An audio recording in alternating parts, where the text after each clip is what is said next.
আসসালামু আলাইকুম। এখন দেখবেন সংবাদ শিরোনাম। টঙ্গীর মিলগেট এলাকায় তুলার গোডাউনে ভয়াবহ আগুন, প্রায় 2.5 ঘন্টা চেষ্টায় নিয়ন্ত্রণে আনে ফায়ার সার্ভিস।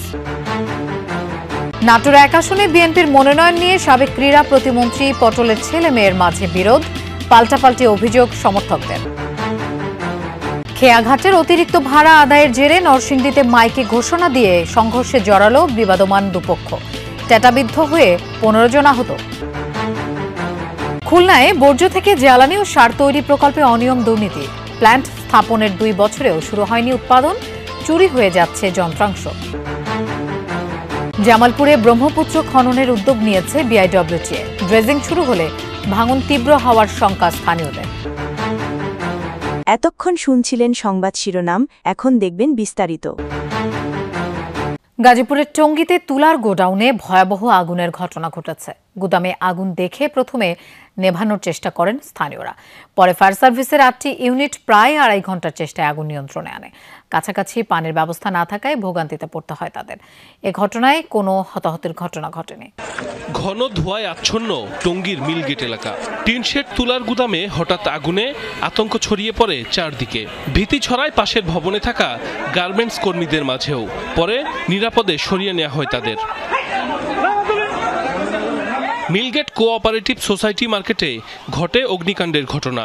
স্থানীয়রা জানায়, গুদামে আগুন দেখে প্রথমে নেভানোর চেষ্টা করেন তারা, পরে টঙ্গী সহ আশপাশের ফায়ার সার্ভিসের 8টি ইউনিট ঘটনাস্থলে পৌঁছে আগুন নিয়ন্ত্রণে কাজ শুরু করে। কাছাকাছি পানির ব্যবস্থা না থাকায় ভোগান্তিতে পড়তে হয় তাদের। খবর পেয়ে সিটি কর্পোরেশনের কয়েকটি পানির গাড়ি ফায়ার সার্ভিসকে সহায়তা করে। প্রায় 2.5 ঘন্টার চেষ্টায় নিয়ন্ত্রণে আসে আগুন। রাস্তার দুই পাশে ট্রাকগুলোর কারণে ফায়ার সার্ভিস জামে পড়ে যায়, এই কারণে আপনার মূলত দেরি হয়। কর্তৃপক্ষের প্রতি আহ্বান জানাবো, ভবিষ্যতে যাতে এই ধরনের ঘটনা না ঘটে, ফায়ার সার্ভিস আসা যাওয়া যে সুবিধাগুলি করে দেওয়ার জন্য। ফায়ার সার্ভিস যখন জানিয়েছে যে সিটি কর্পোরেশনকে এখানে পানির সংকট, তৎক্ষণাৎই আমরা আমাদের 3টা ফায়ার সার্ভিসকে সাপোর্ট দেওয়ার জন্য ওয়াটার বোজার নিয়ে এবং 50 জন শ্রমিক নিয়ে আমরা ফায়ার সার্ভিসকে সহযোগিতা করতেছি। নাটোর 1 আসনে বিএনপির মনোনয়ন ঘোষণার পর থেকেই এলাকা জুড়ে উত্তেজনা। প্রার্থী হিসেবে ফারজানা শারমিন পুতুলের নাম ঘোষণা করায় এলাকায় বিক্ষোভ সহ নানা কর্মসূচি পালন করছেন তারই ভাই ডাক্তার ইয়াসির আরশাদ রাজনের সমর্থকরা। পুতুল ও রাজন দুজনই প্রয়াত ক্রীড়া প্রতিমন্ত্রী ফজলুর রহমান পটলের উত্তরসূরি। দ্রুত মতবিরোধ কাটিয়ে ভাই বোনের সম্প্রীতি হোক, এমনটাই চান এলাকাবাসী। গেল 5 আগস্ট ফ্যাসিস্ট আওয়ামী লীগ সরকারের পতন ও ছাত্র জনতার বিজয়ের বর্ষপূর্তি উপলক্ষে নাটোরের লালপুরে বিজয় র্যালির দৃশ্য এটি। আপন ভাই বোন রাজন পুতুলের উপস্থিতিতে তাদের সমর্থকরা একসাথে কর্মসূচি পালন করায় স্থানীয় রাজনীতিতে তৈরি হয় এক ভিন্ন আমেজ। তবে সেই চিত্র পাল্টে যেতে সময় লাগেনি। 3 নভেম্বর নাটোর 1 আসনে বিএনপি প্রার্থী হিসেবে ফারজানা শারমিন পুতুলের নাম ঘোষণার পর থেকেই এলাকায় শুরু হয় উত্তেজনা। পুতুলের মনোনয়ন বাতিলের দাবি নিয়ে মহাসড়কে আগুন বিক্ষোভ সমাবেশ করছে তারই ভাই ডাক্তার ইয়াসির আরশাদ রাজনের সমর্থকরা। আমরা আশা করছিলাম যে রাজনকেই মনোনয়ন দেবে, কিন্তু কেন্দ্রীয় কমিটি আমাদেরকে হতাশ করেছে। পটল ভাইয়ের পরের জেনারেশন রাজন চাচা ধানের শীষের কান্ডারি লালপুর বাগাতে বেড়া, এই স্বপ্নটাই আমরা ধারণ করে আসছি। নরসিংদীতে খেয়াঘাটে অতিরিক্ত ভাড়া আদায়ের জেরে এবার মাইকে ঘোষণা দিয়ে সংঘর্ষে জড়ালো বিবাদমান দুপক্ষ। এতে টেটাবিদ্ধ সহ 15 জন আহত হয়েছেন। সকালে সদর উপজেলার মাধবদীর চরাঞ্চল জিতরামপুরে সংঘর্ষের ঘটনা ঘটে। পুলিশ ও এলাকাবাসী জানায়, জিরতরামপুরে খেয়াঘাটে ভাড়ার অতিরিক্ত টাকা আদায় এবং আধিপত্য বিস্তার নিয়ে স্থানীয় শহীদ মেম্বার ও চানমিয়া গ্রুপের মধ্যে বিরোধ চলছিল। এ নিয়ে গত সোম ও মঙ্গলবার দুই পক্ষের সংঘর্ষে 10 জন আহত হওয়ার পর এলাকায় অতিরিক্ত পুলিশ মোতায়েন করা হয়। আজ সকালে পুলিশ না থাকার সুযোগে মাইকে ঘোষণা দিয়ে ট্যাটা ও দেশীয় অস্ত্র নিয়ে সংঘর্ষে জড়ায় দুপক্ষ। আহত হয় দুপক্ষের 15 জন। খবর পেয়ে পুলিশ ঘটনাস্থলে গিয়ে পরিস্থিতি নিয়ন্ত্রণে নেয়। আহতদের বিভিন্ন হাসপাতালে পাঠানো হয়েছে। কথা ছিল, খুলনা নগরীর বর্জ্যে উৎপাদন হবে তরল জ্বালানি ও কম্পোস্ট সার। সেই জ্বালানিতে চলবে পরিবহন আর সারে উৎপাদিত হবে ফসল। জলবায়ু কল্যাণ ট্রাস্ট থেকে প্রায় 4.5 কোটি টাকা ব্যয়ে হয়েছে রিসাইকেল প্ল্যান্ট। কাজ সম্পন্নের 2 বছর পরেও প্ল্যান্ট চালু না হওয়ায় নষ্ট হচ্ছে যন্ত্রপাতি। অরক্ষিত অবস্থায় থাকার কারণে চুরি হচ্ছে মেশিনের যন্ত্রাংশ। পরিবেশ অধিদপ্তরের এই প্রকল্পে অনিয়ম দুর্নীতির অভিযোগ খুলনা সিটি কর্পোরেশনের। দুর্নীতির অভিযোগ তদন্ত শেষে ব্যবস্থা নেওয়ার দাবি স্থানীয়দের।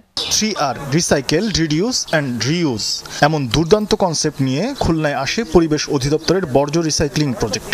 বর্জ্য থেকে সার ও জ্বালানি তেল উৎপাদনের কথা থাকলেও 2 বছর অবহেলায় পড়ে থাকায় এই প্রকল্পের বেশিরভাগ মেশিনই পরিণত হচ্ছে ইলেকট্রিক বর্জ্যে। খুলনা সিটি কর্পোরেশন KCCর বর্জ্য জমা হওয়ার কথা শহর থেকে প্রায় 8 কিলোমিটার দূরে বটিয়াঘাটার মাথাভাঙ্গা নামক স্থানে। সেসব বর্জ্য ব্যবস্থাপনার জন্য শুরু হয় 3R পাইলট প্রকল্প।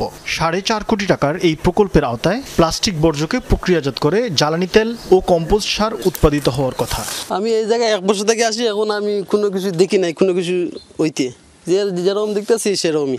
আমার মনে হয় শহরের থেকে কোনো ময়লা এই পর্যন্ত আসে না, ওটা ওইখান থেকেই অন্য কোনো জায়গায় নদীতে ফেলে দেয়। প্রকল্প এলাকায় দেখা গেলে মিলবে পরিত্যক্ত কোনো জঙ্গল, ঝোপঝাড়ে আবৃত গোটা এলাকা, সরানো ছিটানো ময়লা আবর্জনা। যন্ত্রপাতিগুলো আদৌ চলবে কিনা জানা নেই কারো। চুরি হয়েছে দামি মালামাল। এর সাথে আর কি মোটর লাগানো ছিল, এই মোটর খুলে নিয়ে গেছে, তাই ছাড়া আর কিছু নেই। প্রকল্পের কাজ শেষ হয়েছে 2023 সালের জুনে। পরিবেশ অধিদপ্তরের কর্মকর্তা জানালেন, প্রকল্প সম্পন্ন হওয়ার পর খুলনা সিটি কর্পোরেশনকে কয়েক দফা চিঠি দেওয়া হলেও তারা বুঝে নেয়নি। জামালপুরে ব্রহ্মপুত্রের থাবায় বিলীন ভিটেমাটি, ঘরবাড়ি, ফসলের জমি। ভাঙন রোধে নদী খননের উদ্যোগ নিয়েছে BIWTA। তবে স্থানীয়দের শঙ্কা, ড্রেজিং শুরু হলে ভাঙন আরও তীব্র হবে। যাচাই বাছাই শেষে সিদ্ধান্ত বাস্তবায়নের কথা জানিয়েছে উপজেলা প্রশাসন। জামালপুর সদর উপজেলার ব্রহ্মপুত্র নদ তীরবর্তী এলাকার বাসিন্দা নীলুফার বেগম। গেল 4 বছরে বিলীন হয়েছে ইটাইল গ্রামে তার পরিবারের বিস্তীর্ণ জমি। শেষ বয়সে আশ্রয় এখন সড়কের পাশে, তবে এখানেও চোখ রাঙাচ্ছে খরস্রোতা এই নদ। আমরা জীবত নয় যে থাকবো, আঙ্গরে এই জায়গা নাই, আঙ্গরে জমা জমি নাই, একটু বাড়ি ভিড়া তাও নদী ভাঙ্গে নিচে গা, আমরা রোডের নগে বাড়ি তুলিয়া থাকতাছি। একই অবস্থা গ্রামের 5 শতাধিক মানুষের। এরই মধ্যে নদের উত্তর তীরে 40 বিঘার বেশি ফসলি জমি বিলীন হয়েছে, ঘর বাড়ি হারিয়েছে অর্ধশত পরিবার। দক্ষিণেও হুমকিতে নুরুন্দি পিয়ারপুর আঞ্চলিক সড়ক। মাটি বিক্রি করাতে আঙ্গুরে যাই 2-4 কাটা সম্পত্তি ছিল নিয়ে ভাঙিয়ে নিতে আছে। ঘরের মধ্যে থাকি, আমরা কি করে চলবো? আমার কাছে অনুরোধ, আমরা প্রশাসনের কাছে বিচার চাই। ভাঙন রোধে ব্রহ্মপুত্রের ইটাইল অংশে নদ খননের উদ্যোগ নিয়েছে বাংলাদেশ অভ্যন্তরীণ নৌ পরিবহন কর্তৃপক্ষ। বালু মজুত রাখতে নির্ধারণ করা হয়েছে ফসলি জমি। তবে স্থানীয়দের শঙ্কা, ড্রেজিং শুরু হলে আরও বাড়তে পারে ভাঙনের তীব্রতা। খনন বন্ধে বিভিন্ন দফতরে আবেদনের পাশাপাশি করেছেন মানববন্ধন কর্মসূচিও। এই ডেজারের বালু যেভাবে টানবে, ওইভাবে টানলে দেখা যাবে 2 বছরের মধ্যে আমাদের বাড়ি ঘর এবং বসত বাড়ি সবকিছু নিলামে চলে যাবো। গেলে দূর দূর করে কুকুরের মতন তারাই দে, কোনো বিচার পাই না, কোনো কিচ্ছু না। তুমি হরে যাও, তুমি বাড়ি বিড়া দিয়ে কি করবা? আমার দোকানের সামনে মহতার কাপড় দেখাই নিয়ে যা, যে ডেজারে ঘুরে যাবো হেরে মার্ডার করে হলাম। তবে এসব অভিযোগ অস্বীকার করেছেন স্থানীয় বালুমহল তৈরির জমিদাতা ও বিএনপি নেতা। কারো ব্যক্তিগত স্বার্থের উদ্ঘাটনের লক্ষ্যে আমার মানিজ্যত নষ্ট করার জন্য কিছু প্রযুক্তি মহল উঠে পড়ে লেগেছে, তার জন্য এই কাজগুলো করতেছে।